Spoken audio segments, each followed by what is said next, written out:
look at this image.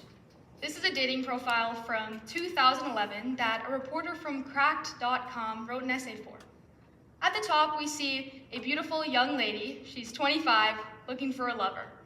But in the middle, we can learn a little bit about her personality. I'm sure you guys have started to read a little, and from her personality and the prompts she's answered, we find out that she likes convincing people she's pregnant, and she hates homeless people.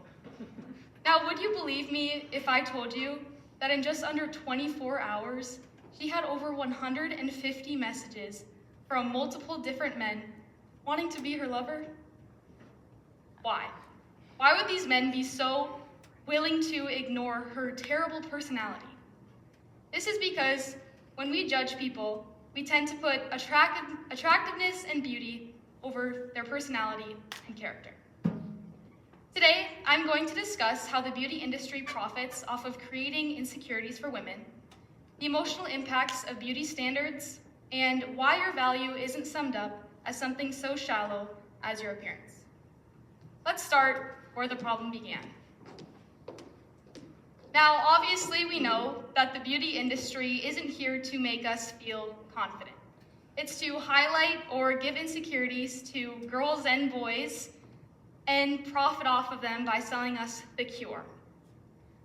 Now, this isn't something new at all by any means. Our mothers, grandmothers, great-grandmothers for generations and generations have been affected by the beauty industry firsthand. I'd say the most important example of this would have to be Gillette. Before the 1920s, women's body hair was completely normalized. It wasn't anything to be embarrassed about, or it wasn't really taboo. But someone in the 1920s working at Gillette thought they wanted to raise their prices and they wanted to increase sales. So they made up a new European trend and advertised that to women. And it actually worked. This demonized body hair on women and claimed it as to be unfeminine and disgusting. And their sales went from $100,000 annually to $8 million annually. Now, this is still the playbook that the beauty industry is using today. This is a recent TikTok trend called the Hot Girl Morning Shed. And this is basically where girls are going to sleep, putting on sometimes even hundreds of dollars worth of skincare products and hair products in their hair. And the idea is that when they wake up beautiful. Through this propaganda, you could say, according to globaledge.msu.edu, the beauty industry rakes in $625 billion a year, and it's projected to make even more, $736 billion by 2028. Media and advertising creates this impossible image using Photoshop, filters like these, and in recent years, AI-generated images that create an impossible standard for women to try to achieve. This is exactly what they want. They want us to feel trapped, and they want us to hear our ugliness with the products they sell us. So, when you're told that you're worthless on the outside, what does this do to somebody on the inside? So in 3rd grade, I'm sure some of you may remember this, we had this assignment where if we completed it, we got to go swimming at the Wellness Center. Now, I was part of this group, and as soon as our teacher had told us this, I already knew I wasn't going to be swimming. So the day comes, and I come to school without a swimsuit, without a towel. I didn't have any swimming supplies, and I told my teacher that I had a stomach ache that day, and I wasn't going to be swimming. So she still made me go anyway, and the whole time I had to sit next to my teacher making small talk with her, and I had to watch my peers and all my friends have fun swimming. And I'm sure you figured it out by now, I didn't have a stomach ache that day.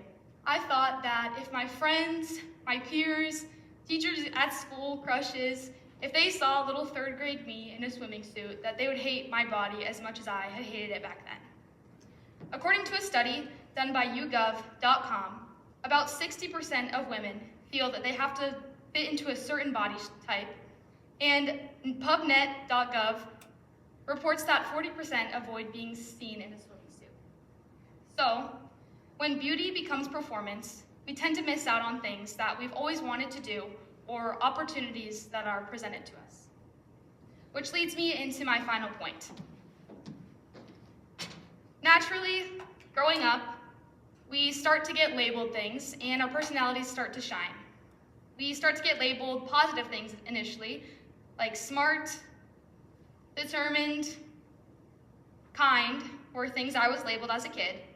And when our bodies start to change and our faces start to change, we hear things on social media, at school, online, things like fat, ugly, chopped, and we start to lose who we are on the inside because it gets very deep by how people perceive us on the outside.